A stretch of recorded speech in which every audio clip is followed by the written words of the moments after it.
Hit Radio, l'essentiel de l'actualité.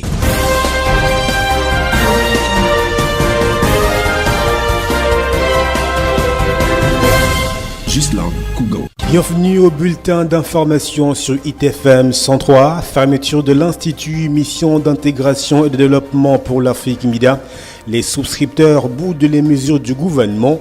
Plusieurs continuent de camper au quartier Aala ce lundi 23 avril au lieu dit Texaco comme à l'échangeur de Vannes. Ils ont rejoint cet endroit après avoir été délogés de force le dimanche 22 avril par les éléments de la gendarmerie et de la police alors qu'ils avaient organisé un sitting devant les bureaux de la dite organisation 6 au lieu dit repos du chef à Aala. L'opération des gendarmes et policiers est intervenue 24 heures après la publication d'un communiqué du ministre de la Communication annonçant la fermeture définitive de cet institut. Dans son texte, Issati Roma Bakari fait savoir que selon les résultats de l'enquête initiée par les autorités, il est apparu que la MIDA est une entreprise monstrueuse d'escroquerie de grande envergure qui aurait déjà commis de nombreux forfaits du genre dans plusieurs pays dans le monde.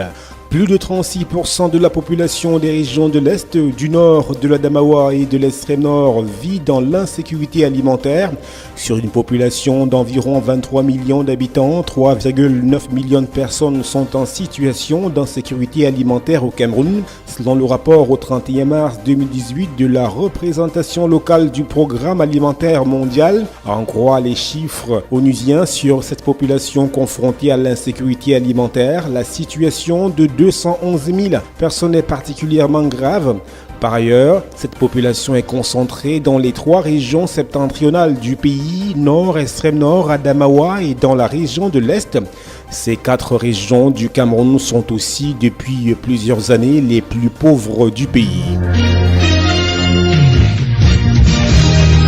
Immigration clandestine, une nouvelle vague de Camerounais ont été ramenés au pays vendredi dernier, soit 121 personnes. Les rapatriés vont bénéficier d'un programme de réinsertion sociale soutenu par l'Organisation internationale des migrations. Ils ont pour la plupart été ramenés de Libye, plaque tournante de l'immigration clandestine devenue un enfer pour les aventuriers en quête de bien-être, de mieux vivre. En tout, ce sont 1227 migrants arrivés de Libye, du Niger, de la Mauritanie et du Mali qui ont de nouveau foulé le sol camerounais.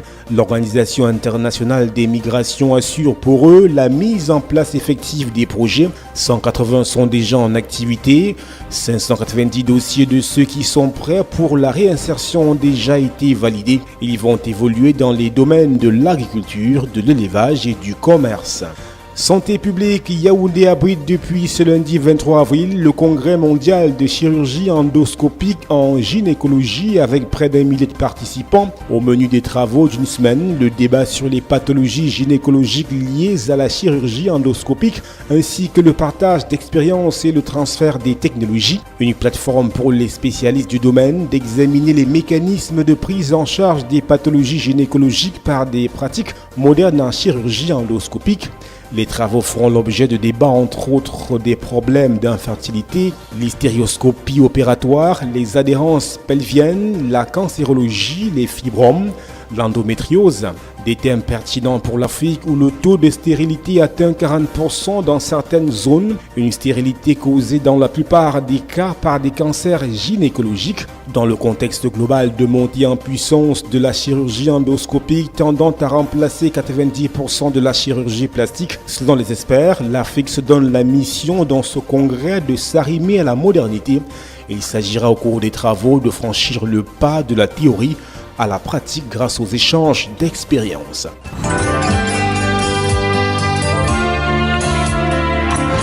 L'actualité internationale. Visite d'Emmanuel Macron aux États-Unis, l'accord iranien au menu des sujets qui fâchent. Le président français et son épouse sont à Washington pour la première visite d'État organisée par le président Trump depuis son accession à la Maison-Blanche. Si les deux hommes peuvent se targuer d'être en bons termes, ils vont néanmoins devoir aborder une série de dossiers sur lesquels ils sont en profond désaccord, qu'il s'agisse des questions commerciales ou principalement de l'accord sur le nucléaire iranien. Parmi les sujets épineux que doit aborder Emmanuel Macron, il y a aussi surtout le président Trump a donné aux signataires européens jusqu'au 12 mai pour réparer ce qu'il appelle les terribles lacunes de cet accord, faute de quoi il refusera de prolonger l'assouplissement des sanctions américaines contre la République islamique.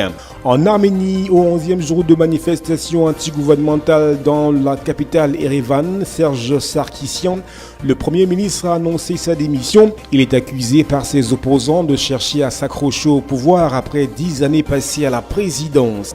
Et puis à Madagascar, retour sur le continent africain, l'opposition continue à défier le pouvoir. Des centaines de partisans de l'opposition ont à nouveau défié lundi le président du pays en manifestant dans la capitale Antananarivo pour dénoncer la répression meurtrière du rassemblement antigouvernemental de samedi dernier. Comme la veille, militaires et policiers en armes ont interdit dès les premières heures du jour les accès à la place du 13 mai aux protestataires avant de se retirer en fin de matinée. À 7 mois du premier tour des élections générales, les adversaires du gouvernement du président Iri l'accusent de vouloir les faire taire.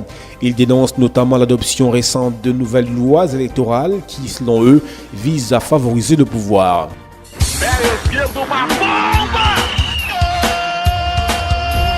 L'actualité des sports. Sport, football, on a disputé la 16e journée en MTN Elite One dimanche dernier à Yaoundé.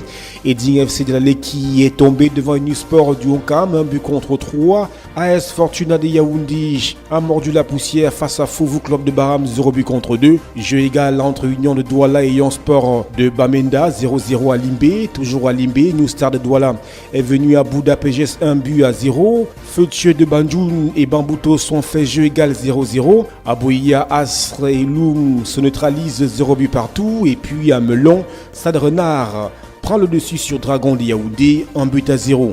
Au classement non officiel à l'issue de la 16e journée, premier Oums 31 points, deuxième Fouvou 31 points, troisième Coton 30 points avec un match en moins. Au fond du classement, 16e Yafoot 14 points, un match en moins, 17e Colombe 14 points, un match en moins. Et 18e et bon dernier, Aigle 10 points avec un match en moins. Voilà madame, monsieur, et c'est la fin de ce bulletin d'information sur ITFM 103. Restez en compagnie de nos programmes qui se poursuivent. Hit Radio.